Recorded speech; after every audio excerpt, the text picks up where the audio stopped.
ಪಾರ್ವತಿ ಪರಮೇಶ್ವರವು ಈ ಪಾರ್ವತಿ ಮಲ್ಲಿಕಾರ್ಜುನ ಸಂಭಾಷಣೆಗಳು ಅದನ್ನು ಬರೀತಾರೆ.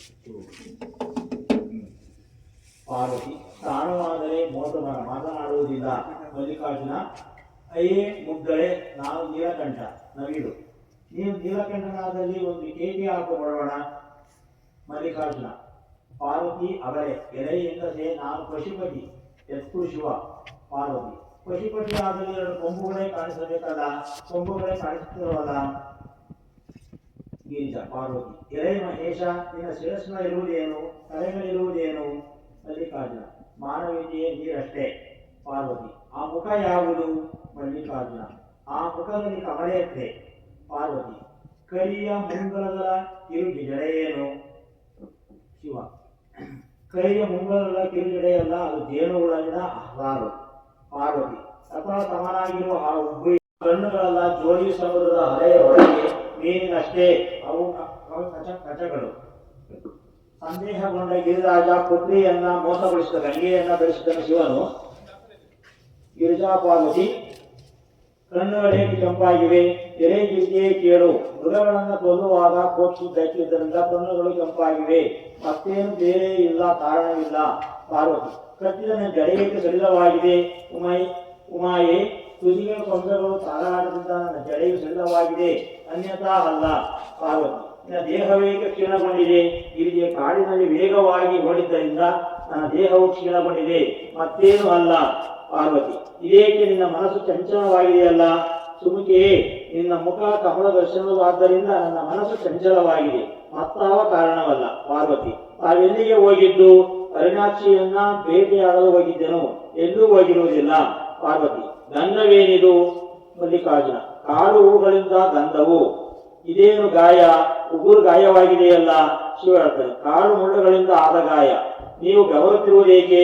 ಶಿವ ಗಿರಿಜೆ ಕಠಿಣ ಪ್ರದೇಶದಲ್ಲಿ ನಾನು ಸುತ್ತಾಡುವುದರಿಂದ ನಾನು ಬೆವರುತ್ತಿದ್ದೇನೆ. ಗಿರಿಜೆ ತುಟಿಗೆ ಕಚ್ಚಲ್ಪಟ್ಟಿದೆ, ಶಂಖವನ್ನು ಊದುವುದರಿಂದ ನನ್ನ ತುಟಿಯು ಕಚ್ಚಲ್ಪಟ್ಟಿರುವುದರಿಂದ, ಬೇರೆ ಯಾವ ಕಾರಣದಿಂದಲ್ಲ. ಪಾರ್ವತಿ ಹಾಗಾದರೆ ನೀನು ಪ್ರಮಾಣವನ್ನು ಮಾಡಬೇಕು ಅಂತ ಗಿರಿಜೆ ಹೇಳುತ್ತಾಳೆ. ಮಲ್ಲಿಕಾರ್ಜುನ ಎಲೆ ಗಿರಿಜೆಯೇ ಗರಿಯ ಒಳಗಿನ ಘಟಸರ್ಪವನ್ನು ಹಿಡಿಯಲೆ, ಅದು ಉರಿಯುವ ಅಗ್ನಿಯನ್ನು ಪ್ರವೇಶ ಮಾಡಲೆ. ಎಲೆ ಕಾಂತೆಯೇ ನಿನಗೆ ಯಾವ ಇಚ್ಛೆ ಇದೆಯೋ ಅದನ್ನು ಮಾಡಲು ಸಿದ್ಧರಿದ್ದೇನೆ, ಅಥವಾ ಕುಲಾರೋಹಣ ಮಾಡಿಸಬೇಕೆಂದು ಇಚ್ಛೆ ಇದೆಯೇ ಹೇಳು. ಪಾರ್ವತಿ ಎಳೆಹರನೆ ನಿನ್ನ ಕೈಯಲ್ಲಿರುವ ಬೆಂಕಿಯನ್ನು ಸುಡಬಲ್ಲದೆ, ನಿನಗೆ ಒಡವೆಯಾಗಿರುವ ಸರ್ಪಗಳು ನಿನ್ನನ್ನು ಕಚ್ಚಲ್ಬಲ್ಲವೇ. ನೀನು ವಿಷಯಾಸಕ್ತನಾದ ನಿನಗೆ ಪ್ರಮಾಣವೆಲ್ಲುಂಟು. ನಿನ್ನ ತಕ್ಕಡಿಯಲ್ಲಿ ಹಾಕಿ ತೂಕ ಮಾಡಲು ಸಾಧ್ಯವಾದೀತೆ.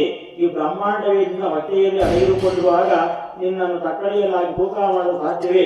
ಇನ್ನೇನು ನಿನಗೆ ಪ್ರಮಾಣ ಎಷ್ಟು. ಮಲ್ಲಿಕಾರ್ಜುನ ಎಲೆ ಕಾಂತೆಯೇ ನಿನ್ನ ಏನು ಮಾಡಲೇ ಹೇಳು, ಅಥವಾ ನಿನ್ನ ಕಾಲುಗಳನ್ನು ಹಿಡಿಯಲೇ ಹೇಳು. ಎಲೆ ಶಂಭುವೆ ನಿನ್ನ ನಡವಳಿಕೆ ಮೊದಲಿನಿಂದಲೂ ಇಂಥ ಹೃದಯ ಆಗಿದೆ, ಆದ್ದರಿಂದ ನನ್ನ ಕಾಲುಗಳಿಂದ 100 ಬಾರಿ ಇಡಿ. ಎಲೆ ಕಾಂತೆಯೇ ಕೈಗಳಿಂದ ನಿನ್ನ ಕಣ್ಣುಗಳನ್ನ ತಾವರೆಯಿಂದ ನಿನ್ನ ಮುಖವನ್ನ, ಮಲ್ಲಿಗೆಯ ದಳ ವಸನುಗಳಿಂದ ನಿನ್ನ ತುಟಿಗಳನ್ನ, ಸಂಪಿಗೆಯ ಹಸನುಗಳಿಂದ ನಿನ್ನ ಸರ್ವಾಂಗಗಳನ್ನು ಸೃಷ್ಟಿಕರ್ತನಾದ ಬ್ರಹ್ಮನು ಅದೆಂದು ನಿರ್ಮಿಸಿದನು ನಾನರಿಯೇ. ಕಲ್ಲು ಎದೆಯೊಳಗಾಗಿ ನನ್ನ ಕಾಲನ್ನು 100 ಬಾರಿ ಇಡೀ ಎಂದು ಕೇಳುತ್ತಿವೆಯಲ್ಲ ಪಾರು. ಕಣ್ಣುಗಳೇಕೆ ಕೆಂಪಾಗಿವೆ? ಎಲೈ ಮಹೇಶ, ಈ ಲೋಕದಲ್ಲಿ ನಿನಗೆ ತಾಯಿಯೂ ಇಲ್ಲ, ತಂದೆಯೂ ಇಲ್ಲ, ಒಂದು ಬಳಗವೂ ಇಲ್ಲವೇ ಇಲ್ಲ. ನಿನ್ನ ಜೀವನವೋ ಭಿಕ್ಷಾನದಿಂದ, ನಿನಗೆ ಉಳಿಗೆಯೂ ಇಲ್ಲ. ದಿಗಂಬರನಾಗಿ ಹೇ ವಾಸಿಯು, ಸ್ವಂತ ಮನೆಯಿಲ್ಲದೆ ನಮ್ಮ ತಂದೆ ಮನೆಯಾದ ಹಿಮಾಲಯದಲ್ಲಿ ವಾಸಿಸುತ್ತದೆ. ಎಲೈ ವಿಶ್ವೇಶ್ವರನೇ, ನೀನು ನಿರ್ಗುಣನು, ನಿನ್ನಲ್ಲಿ ಯಾವ ಗುಣಗಳೂ ಇಲ್ಲ. ಇಂಥವನಿಗೆ ಅಪ್ಪ ಕೊಟ್ಟನಲ್ಲ ಹೇಳ್ತಾನೆ. ಅವನ ಪರ್ವತ ರಾಜ ಕಲ್ಲಿಗೆ ಒಡೆಯ, ಕಲ್ಲಿನಂತವ ಹೃದಯವಾದ್ದರಿಂದ ನಿಮಗೆ ಮಗಳನ್ನು ಕೊಟ್ಟಿದ್ದು, ಇಲ್ಲವಾದರೆ ಮತ್ತಾನು ತಾನೇ ಮಗಳನ್ನು ಕೊಡುತ್ತಿದ್ದರು. ಪಾರ್ವತಿ, ಎಳೆ ಮಹಾನುಭಾವನೆ, ನೀನೊಬ್ಬ ದೊಡ್ಡ ಕಳ್ಳನು. ಮಲ್ಲಿಕಾರ್ಜು, ಹೌದು ಗಿರಿಜೆ, ನಾನು ಬಹುಕಳ್ಳನೆಂಬ ವಿಷಯದಲ್ಲಿ ಸಂದೇಹವೇ ವಿಷಕ್ಕೂ ಅವಕಾಶವಿಲ್ಲ. ನನ್ನನ್ನು ಕಳ್ಳರಿಗೆ ಒಡೆಯದೆಂದು ಹೇಳುತ್ತಿರು. ನೀನು ವಿಧಿಸಿದ ಶಿಕ್ಷೆಗಳನ್ನು ವಿಧಿಸು, ನಾನು ಅನುಭವಿಸಲು ಸಿದ್ಧ ಇದ್ದೇನೆ. ಪಾರ್ವತಿ, ಎಳೆ ಮಹೇಶ, ನಿನ್ನನ್ನು ಹಗ್ಗದ ಕಟ್ಟಿ ಹಾಕಿ ನಿನ್ನ ಕಾಲುಗಳೆರಡನ್ನು ಬೇಡಿ ಹಾಕಿ ಬಂಧಿಸುವುದು ನಿನಗೆ ಯುಕ್ತವಾಗಿದೆ. ಇಷ್ಟೇ ಸಾಲದೆ ಮಹೇಶ, ನಿನ್ನನ್ನು ಹರಿತವಾದ ಕತ್ತಿಯಿಂದ ತುಂಡು ತುಂಡಾಗಿ ಕತ್ತರಿಸಿ ಆಳವಾದ ನೀರಿನಲ್ಲಿ ಮುಳುಗಿಸಬೇಕಾದದ್ದು ಯುಕ್ತವೆನಿಸಿದ್ದೇ ಶಿಕ್ಷೆಯಾಗಿದೆ. ಎಲೈ ಗೌರಿಯೇ, ಈ ಲೋಕದಲ್ಲಿ ನಾನೇ ಧನ್ಯನು. ನಿನ್ನ ಬಾಬು ಪಾಶ ಹೃದಯದಿಂದ ನನ್ನನ್ನು ಬಂಧಿಸು, ನಿನ್ನ ಕುಜ ಪರ್ವತ ಶಿಖರಗಳಿಂದ ಬಂಧಿಸು, ಆಮೇಲೆ ಓಡಿ ಚಾಟಿಯಂತಹ ನಿನ್ನ ಜಡೆಯಿಂದ ಚೆನ್ನಾಗಿ ಒಳಿಸು. ಗಿರಿಜೆ ಶ್ರೀ ಎಂಬ ಉದಾಹರಣೆಯಿಂದ ಕೋಪವು ಬಿಟ್ಟವಳಾಗಿ ಮುಗುಳ್ನಗೆಯಿಂದ ಕಾಟಾಕ್ಷ ವೀಕ್ಷಣೆಗಳಿಂದ ಪತಿಯಾದ ಶಿವನನ್ನು ಅನುಗ್ರಹಿಸಿ ಗೃಹದೊಳಗೆ ಕರೆದುಕೊಂಡು ಹೋಗುತ್ತಾಳೆ. ಇಂತಹ ಸಮಯದಲ್ಲಿ ನೆರೆದಿರುವಂತಹ ಪ್ರಜೆಗಳಿಗೆ ದೀರ್ಘ ಆಯುರ್ವೇದ್ಯ ಸಕಲ ಐಶ್ವರ್ಯಗಳನ್ನು ಕೊಟ್ಟು ಅನುಗ್ರಹಿಸಲೆಂದು ಗೃಹದೊಳಗೆ ಪ್ರವೇಶ ಮಾಡುತ್ತಾರೆ. ಸಮಸ್ತ ಮಂಗಳಾನಿ ಭವಂತು, ಸರ್ವೇ ಜನಾಃ ಸುಖಿನೇ ಭವಂತು. ಓಂ ಭದ್ರಂ ಕರ್ಣೇ ವಿಷ್ಣುಯಾಮ ದೇವಾಃ, ಭದ್ರಂ ಪಶ್ಯೇಮಾಕ್ಷಿಚಿತ್ರಾಃ,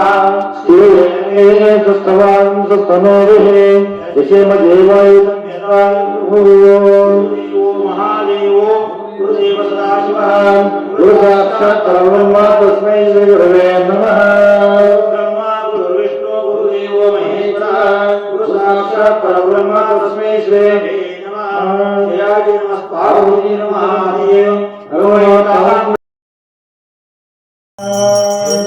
ಕಳೆನಾದಾಗಿ ಜನಿಲ್ಲಾರುಂದು ಜನಿಲ್ಲಾರುಂದು ಎಂದೂದರ ಮುಖಲೀಲೆ ಎಂದೂದರ ಮುಖಲೀಲೆ ಇಲ್ಲಾದರೊಂದು ಒಂದೇ ಪರಮಸ್ತು ತಾರಾಗಿರುವುದೆಂದು ತಾರಾಗಿರುವುದೆಂದು ಒಂದಾರತಿಯನ್ನು ತಂದು ಒಂದಾರತಿಯನ್ನು ತಂದು ಬೆಳಗುವೆ ನಿಂದು ಗುರುದೇವ ಗುರುದೇವ. ವರಪೂಜಾ ಪೂಜಾಕ ವರಪೂಜಾ ಪೂಜಾಕ ಗಣನೃತ್ಯ ಎಂದು ಶರಲಿಂಗ ಮುಖವು ಆಗಿರಲೇ ಮತ್ತೊಂದು ಆಗಿರಲೇ ಮತ್ತೊಂದು ಎರಡಾರತಿಯನ್ನು ತಂದು ಎರಡಾರತಿಯನ್ನು ತಂದು ಬೆಳಗುವೆ ನಿಂದು ಗುರುದೇವ ಗುರುದೇವ. ಮೂರಿಂದ ಮೂರಂಗ ಮೂದೇವಾರೆಂದು ಮೂದೇವಾರೆಂದು ಮೂರೋಗರ ಮೂರಂದು ಮೂರತಿಯನ್ನು ತಂದು ಬೆಳಗುವೆ ನಿಂದೂರಾದ ನಾಲ್ಕು ರಾಜಿಗಳು ಮಾತೃಭೂತಗಳು ಪಂಚೀಕಾರಿಸಿದಮ್ಮ ಪಂಚೀಕಾರಿಸಿದಮ್ಮ ಅಂಡಾರಗಳು ಪಂಚಾಂಗಾಲಿಂಗಾಸಿ ಮಲ್ಲಿಕಾರ್ಜುನಗೆಂದು ಮಲ್ಲಿಕಾರ್ಜುನಗೆಂದು ಪಂಚಾರತಿಯನ್ನು ತಂದು ಪಂಚಾರತಿಯನ್ನು ತಂದು ಬೆಳಗುವೆ ನಿಂದು ಗುರುದೇವ ಗುರುದೇವ.